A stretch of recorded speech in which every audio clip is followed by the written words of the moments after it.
let's get to the big story of the week, and that is Graham Potter. We'll start with Graham Potter because we're going to build up the tension for the Brendan Rodgers impression. Sacked at Chelsea after the game against Aston Villa. Sacked after 7 months. Sacked after achieving the joint lowest points per game return of any manager to take charge of 20-plus games for Chelsea in Premier League history. A worse PPG than Glenn Hoddle, Ian Porterfield, Ruud Gullit, and yes, Frank Lampard. Stories coming out in the press following the sacking that people were calling him Harry and Hogwarts behind his back, which I'm less mithered about because it's football. Everyone has a nickname. Yeah. People used to call me Big Rennie. Sorry, Tim. Didn't bother me. Not because I have a big, because I am a big. Oh, okay, that's true. There you go. It's more literal. Yeah. And I've got more in terms of data on this, Danny, but yeah, I want your view on it because I'll talk a bit about, I was doing the Chelsea Aston Villa game and it was a fascinating watch. And I want to talk about it from that perspective as a commentator and being involved in the game. But I want your view on this because I heard Rodney Marsh earlier this week. In fact, I've been listening to Rodney for 7 months on this saying he's out of his depth. I mean, he's just out of his depth.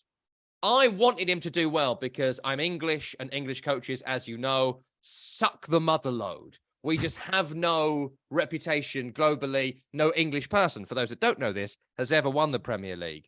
Dunny, it's happened. It felt inevitable. What's your take on it? I wonder when it's all said and done, what the true number is relating to the firing of Thomas Tuchel and the acquisition of not only Graham Potter, but like 37 other people at Brighton who came to Chelsea Football Club alongside of him. Because it is inevitable that they will all be wiped, with the exception of maybe one or two that have, quote unquote, done a great job and that maybe aren't loyal to Graham Potter. The reality, Tom, is that we all wanted him to succeed. His story and how he had carved a fantastic little niche for himself, the path less traveled, and getting to the point. And remember, when the Arsenal job was open, people were talking about Graham Potter as well. And Graham Potter had made it very clear how happy he was at Brighton, and what he had done in a short amount of time was really, really impressive. And by the way, I do like that little side slap of Roberto De Cherby coming out and saying, "Hey, thanks, by the way, for the club and the squad that you left me. Double thumbs up, hey yo." But yeah, listen, I think if you can separate the man from the manager, and I know it's difficult to do. Because at the end of the day, I would do what I've always said that we've done with, let's use Jesse Marsch, for example. We hold these guys accountable in a situation where we say, at the end of the day, Tom, it's about points. It's about results. It's about wins. It's about losses. It's about draws. It's about lifting trophies. These are all data points. These are all the differences between success and failure. And unfortunately, for Graham Potter, he was given probably one of the longest leashes that could be given in this situation. Because when you step back and you really think about it, Todd Boehly comes in, wipes Granovskaya, wipes Petr Cech, kind of from the inside out, has full control, starts playing football manager and with his monopoly money, and spends an outrageous amount of money. And you go back to the Tuchel time, you go back to, did he want Cristiano Ronaldo? You go back to whatever, the shits and giggles that come along with the start of the season. At the end of the day, what became unsustainable is you have two managers effectively that didn't have a preseason with the squad of players that they are inheriting in real time. And the summer squad versus then the January transfer window squad, and trying to figure out, how do I get the best out of this group, while, by the way, having to have what I'd call the sweat equity of success in the Premier League and or in other countries, that these players will respect you immediately. It's a huge drop-off in terms of experience when you talk about Timmy Tickles to Graham Potter, Harry Potter, all the nicknames that he was given. Harry Potter. No one called him Harry Potter. Not one person. It's like how I called you Tom Henney the other day because you were super positive, and then Tom Rennie showed back up. Yes. I like how you're using your just poor ability to remember and then deliver names and pretending it's a feature of what you do and not a James up. Tommy Porter. Yes. Harry Potter. Sorry, Tim. Hashtags. But listen, the reality is, this is even more egg on the face of Todd Boehly. They've gotten through past Borussia Dortmund, so they're in a fantastic situation in the Champions League, yet they are struggling mightily. But again, is it really that different? I mean, is this real? Like, I know that Chelsea's been in a great run of form recently in terms of what they've accomplished in the last couple of years. Yeah. But like, they do this. They do this mid-table finish where they're out of Europe completely. They run the table, they win the Champions League, they qualify for Europe the next year because the squad's fantastic, and they get the right manager in charge. But the reality for me, Tom, is that is anything really different from the Roman Abramovich days to now? Because all we kept wondering was, okay, stability, plan, future, runway, pathway, success, bags of money, best players in the world available, overpaying, get them through the door. Yeah. And yet here we are. They're now going to be on their third manager if they get Nagelsmann through the door. And Fabrizio Romano is reporting that talks have been going for the last 2 days. And it looks like Nagelsmann is lining him or interested in hearing from Chelsea board what this looks like going forward. I still say don't touch this team until the summer. Have a full preseason. No need to drink from a fire hose at this stage because you don't know your players. But a guy like Nagelsmann will at least have the immediate respect because he's created kind of this atmosphere around him. But by the way, how crazy would it be? Timmy Tickles takes over Bayern. Nagelsmann takes over Chelsea. I don't know, man. Wild going down at Chelsea. Sorry, Tim. Can I say that? I don't know. There's so much in this, Danny. There's so much in what you said, and there's so much in the story that we're never going to have time to cover it all here. But there's a few elements I do want to discuss. Firstly, the performance against Aston Villa the weekend just gone was an abomination. It just was. It was the culmination of weeks and weeks of dismal performances. And there was part of this. I did want to bring this. I know you will like this. We're doing the game. Dave Kitson and I are doing the game for Premier League Live. And sometimes the effects microphones are quite close to people in the crowd. Stamford Bridge, very close. And what happens is usually whoever's doing the sound, they'll just turn down the effects microphone if someone's coming out too audibly. So we have like 8, 12 effects microphones coming out to our listeners. There was a small boy. A small boy was sitting by a microphone, and we kept hearing him so loud in our cans during the game, right? Which is the worst, yeah.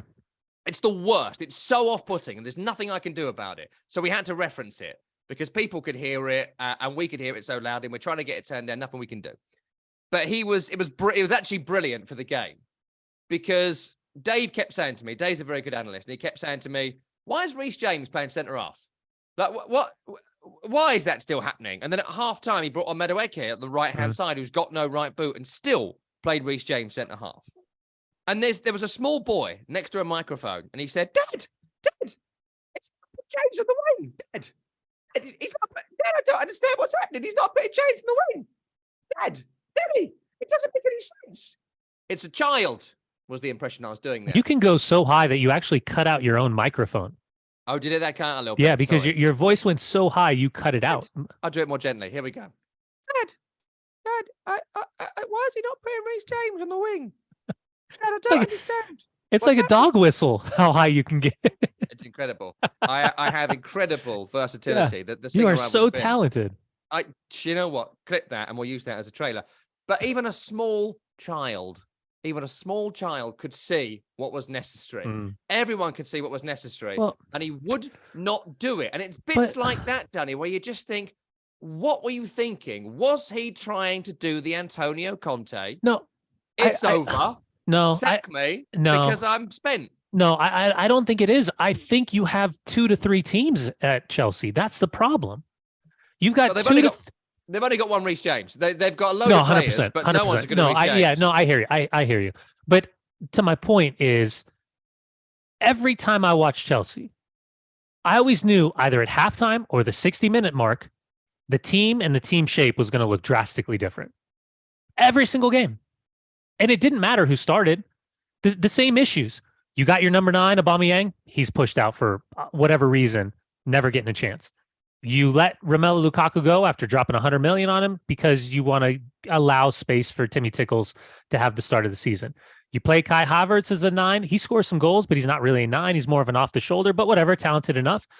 But you look at this bloated squad of fucking fantastic players we've totally broke the record for curses.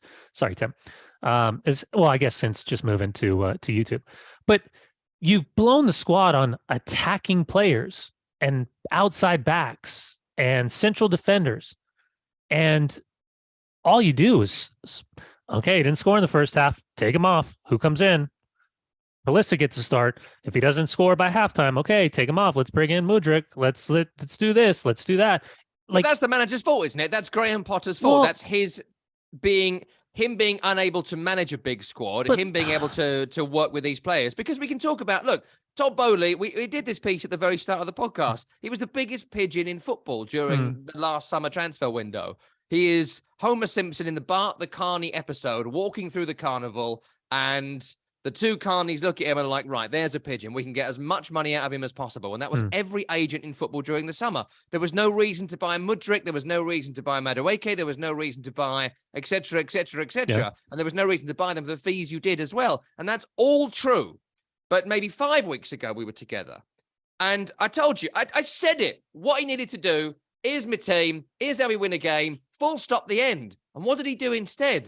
He tinkered and changed and tried to outsmart everybody. And he might have a degree in emotional intelligence, Graham Potter, but the man is dumb. The man is dumb when it comes to working with a team of this caliber. He has cocked this. He has cocked it. But that's what we said now. Like no other manager ever could. If this was like, we're being generous to Graham Potter because I'm English and I want English people not to be thought of as a joke on an international level. But if this was Avram Grant, who I detest, I would have been ripping him to shreds Rodney Marsh style week in, week out. He's been awful. This was the biggest challenge. And I have said, like,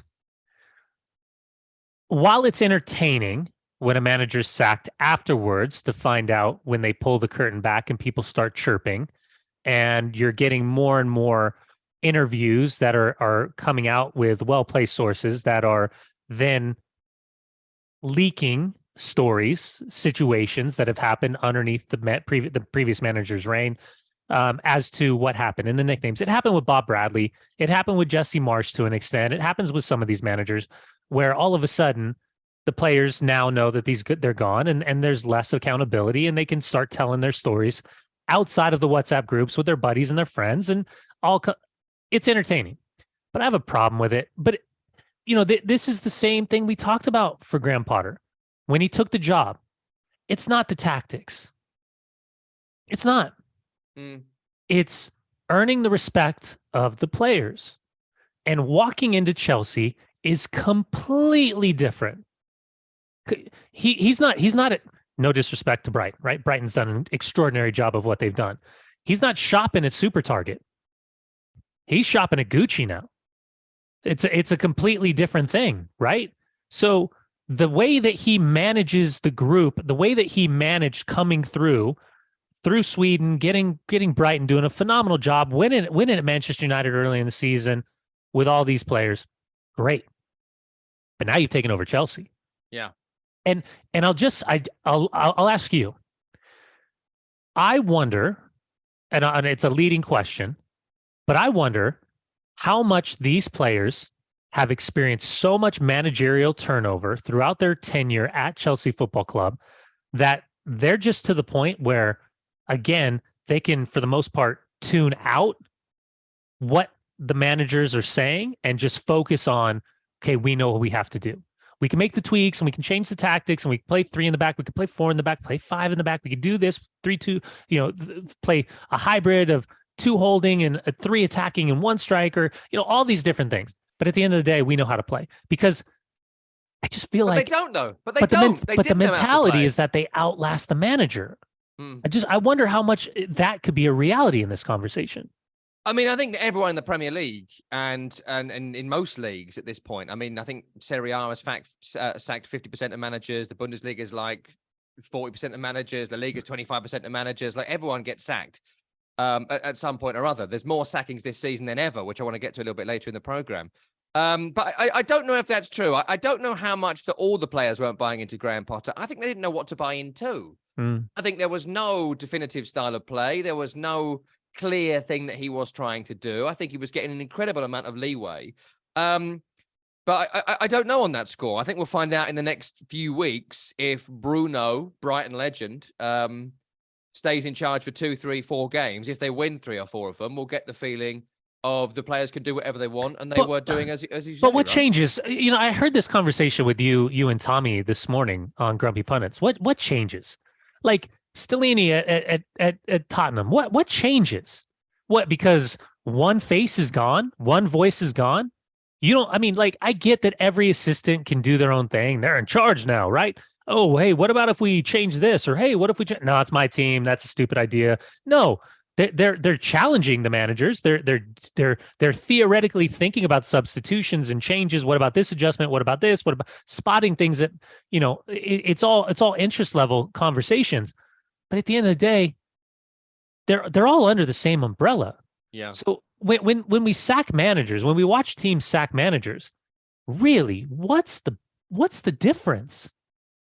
Like what is Bruno going to bring to the table that is practical, right? Practical with the tactics right now that is going to be different than what Graham Potter has been doing this entire time.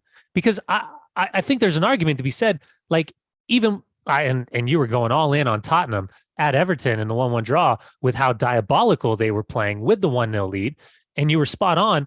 But like that's exactly what we've been watching Tottenham do all season. So is it the players? Is it the manager? Is it more of the same? Why wouldn't you give someone that's a fresh voice that is on the outside of that immediate staff looking in to then walk into the group and say, all right, enough. That was fucking horrific. Sorry, Tim. I can't stop right now. We've got to get back to basics.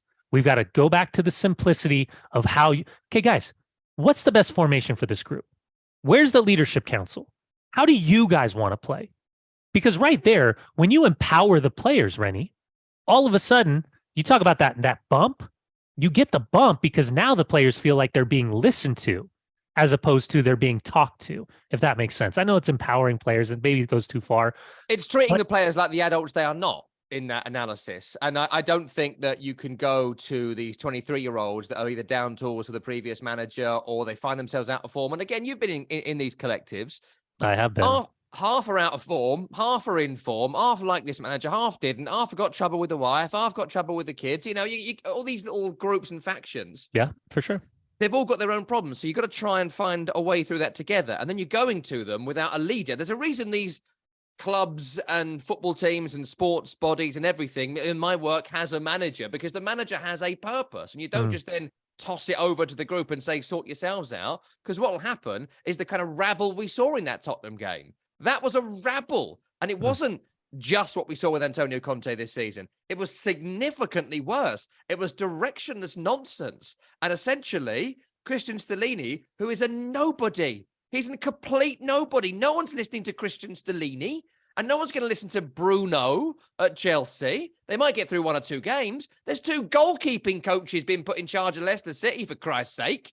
Like, no one knows who they are. One of them's been in charge like 5 or 6 times temporarily since 2015. And now they're asking the Chelsea manager to beat Real Madrid, whoever that is. They're asking Bruno, who was the in the stands analyst at Brighton at the start of this season, who's never picked a team in his life going into the Liverpool game on Tuesday, to beat Real Madrid. They're asking Christian Stellini, who's been Antonio Conte's yes man at 3 clubs, to get Tottenham in the Champions League when, judging by the Everton game, it was a miracle they could have gone 3rd anyway if they'd have beat Everton. They're asking these 2 goalkeeping coaches. One of them, I think, is called Adam Sandler. That's not exactly right, but all I can think of now is they put fucking Happy Gilmore in charge and Billy Madison alongside him, sorry, Tim, to try and get Leicester safe. It doesn't make any sense to me. You don't sack unless there's a plan.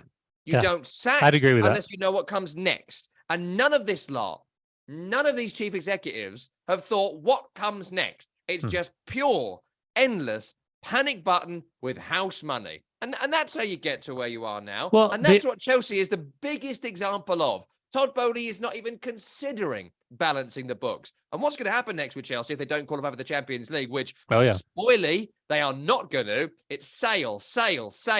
Yeah. They've got to balance those books. Otherwise, they're going to be in massive trouble. And next season, folks, Julian Nagelsmann, if you want to go there, good luck to you, son, because they're not going to be in any European competition. They've got to get back in the top 4. They've got the old top 5 they used to compete against. Plus, they're going to have Aston Villa, who are going to be phenomenal next season. They've hired a world-class manager, in my view. We'll talk about that another time, I'm sure. You've got Newcastle United and the Public Investment Fund of Saudi Arabia. The top 4 has never been less guaranteed. And they've got to do that whilst selling, whilst dealing with a restless fan base. Chelsea are the biggest example of what you're talking about. Well, everyone's f***ing it massively now because they're incompetent. Well, and to your point about having a plan, again, this is I don't care if you have the nicest gentleman in the world as your manager and you have a phenomenal relationship with him. You have to, through intermediaries, have a list and contacts. And the only way for me that this looks good for Todd Bowley and company is if they can secure Julian Nagelsmann's signature and immediate placement on the bench as soon as possible. But he just got sacked at Bayern Munich. Bayern Munich are not clear at the top of the Bundesliga. Yeah. And they have maybe the easiest title to win in European football. And he was just sacked for being difficult to work with, skiing when he should have been at work, allegedly, and unable to deal with the squad. I mean, that's their reason for sacking him. We don't know how true that is, but that's what they've come out and basically said. Yeah. And so he comes in alleged. what? And he can deal with 30. Yeah, alleged. I don't know. I'm not going to work there. Yeah, it is alleged. Am I not saying alleged? It's alleged. What's wrong for me? Jesus. Sorry, Tim. So it's alleged, right? Yeah. So what exactly is he going to do? Like, maybe he's got a bit more pedigree than Graham Potter. Fine, but he's still a young coach who's got to deal with 30 plus players, an unhappy dressing room. Yeah.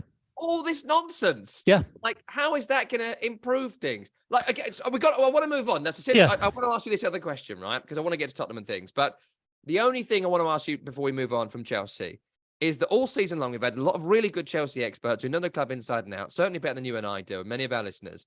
And they've said they're backing Potter. Whole time. The whole time. Now, it only made sense to me, and it's going to lead into our next conversation about Brendan Rodgers. It only made sense to me, any of it, if they were going to let him be manager for this long through these myriad failures and poor performances, if these guys were right, that they were going to stick with him this season, ride it off, give him the Real Madrid games, then next season, give him the summer, the preseason you were talking about earlier on, and then see what happened at that point. Jettison a few players that he did want, doesn't want. Yeah. Why have they gone this long and then suddenly decided now? The season has been over in terms of the Premier League for 3 weeks. They're in the Champions League quarters against Real Madrid. They won. They're in it. Yeah. So why was the Villa game the reason? The only way it makes sense to me is if they've lined up Nagelsmann or Luis Enrique or Pochettino or whoever they think has the gravitas to walk inside of that locker room and immediately command respect. Because there's no reason, and I would say this for Brendan Rodgers as well. Conte is a different beast because of the way he napalmed the joint before heading back on Ryanair to Italy for a couple of days during the international break. To your point, and I know you said this on Grumpy Pundits a couple of times, you're looking at what, 30 points available? Yeah, 27 to 30 points available at this stage of the season. If you were going to make your move, you should have made your move in March. Yeah. Why would you wait until April to make your move?